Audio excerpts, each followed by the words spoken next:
is a framework that any man can embody. You don't have to be tall or more muscular or smarter or more wealthy or any of those things. You don't have to be more of any of those things.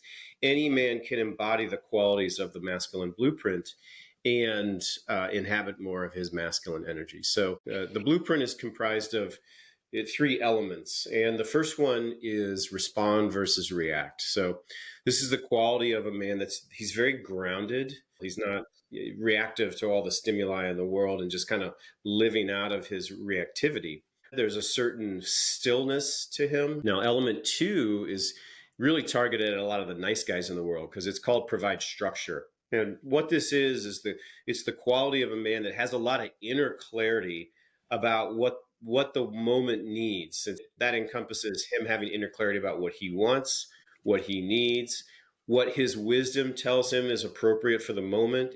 But it also includes other, because there's an element of attunement here. So it's not just about what you want, but you're also attuned to your partner, and you know what she likes, what she doesn't like, what her needs, her boundaries, her preferences are.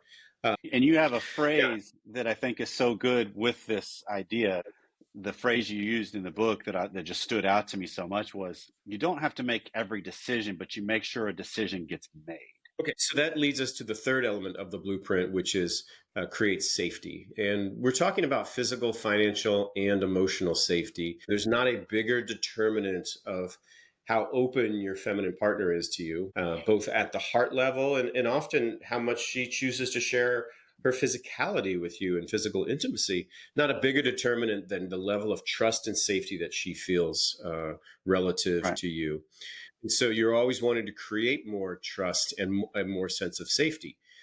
Trust it's both obvious and also subtle. Following through on what you said you were going to do, I think is an obvious one that most men understand they should do. What I think most men don't understand is when there's little breaches of that trust, not even about integrity, but just not following through on what you said you would do. I don't think men realize how much that affects the feminine nervous system.